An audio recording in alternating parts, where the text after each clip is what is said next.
As I'm going to change our plan. It's the benefit of being in the driver's seat like this. Oh, I'm not going to change our plan. Guys, there was a chance of seeing Karula and the cub, but we have just seen something else. We'll try and catch up with her again another time. She's heading out of here. Look at that. Mapogos.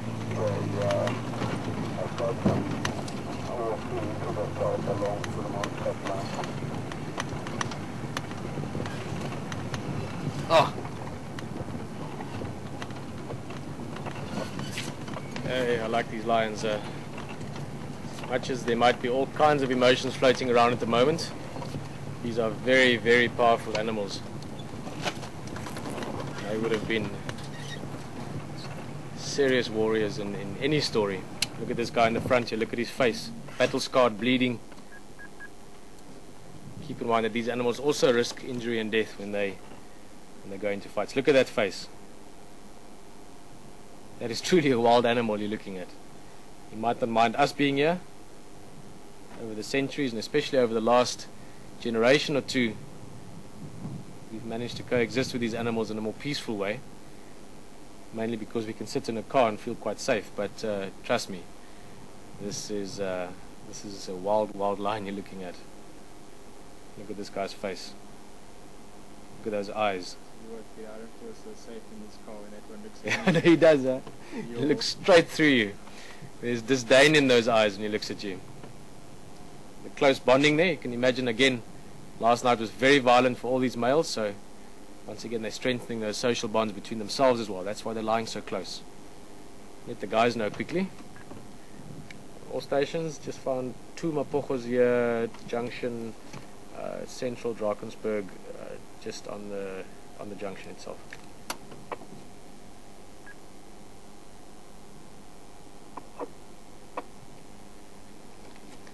Lalapanzi.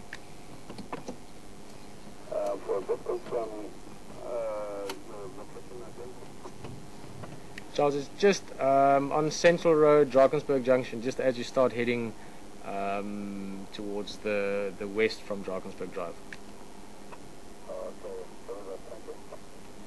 Jump. I'm not going to respond for the Ingwe anymore. Thanks, Mfo.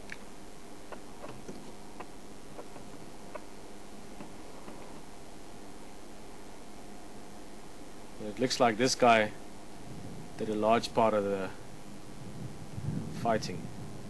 Looking at his face, there's some old scars there definitely, but also a whole lot of new scars. That eye looks quite bad, also just above his eye there, sort of towards the bottom right.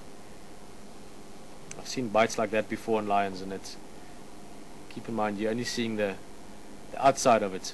A lot of the infections and things are often underneath, inside the skin, because you get these puncture marks from the canines, and that's where the maggots and things can get in, and then you get the maggots breeding underneath the skin. Having said that, wild animals are also incredibly resilient. I've seen lions in very bad shape. I mean, literally 50 times worse than this, where they were skin and bones. I remember the one male, it was the Hamburg males in Pilansberg, had his skull cut open. You could see the bone on the skull itself. You could see through the nose was cut open. Big bites in the legs and the body. And they need a big meal. And we saw those specific lions a week later, and they were perfect again. Shiny, fat, healthy. So these animals do recover incredibly fast.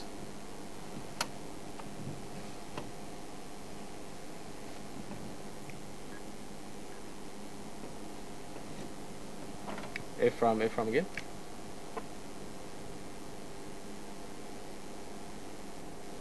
Ephraim again. Huh? Every time. It's an attention grabber.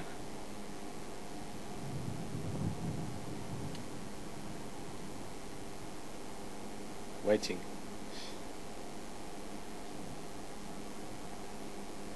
Now I have to also... Sorry, James? He's not totally unaware of us. Look at that. Watching you more, James. You're sitting up there. Yeah.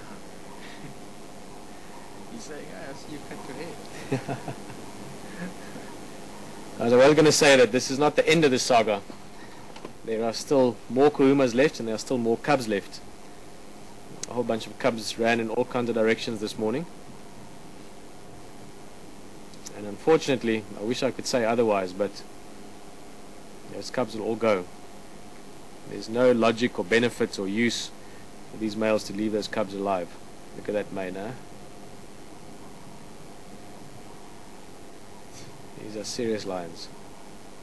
Doing a bit of yoga after last night. Yeah. Fighting. Stretch out. Look at his eye there. Yeah, no, look at that, huh? Now again, this male I saw this morning, and that was a wide open bleeding gash. It is. I mean, I'm not exaggerating this when I say that this thing looks 10 times better already, and it's only been about 10 hours, and it's been hot today again, overcast.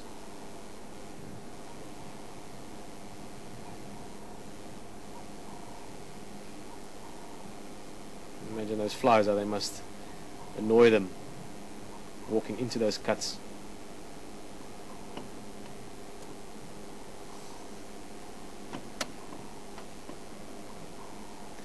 Something else that caught my attention here just while these two are asleep.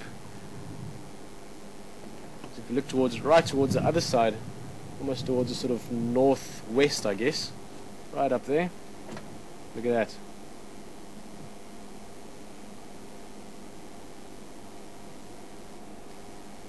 It's the opposite of a Christmas tree.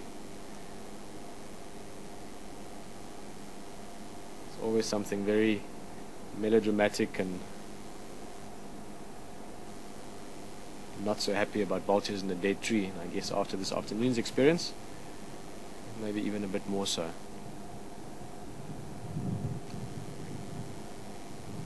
Very interesting to see that there's been very little.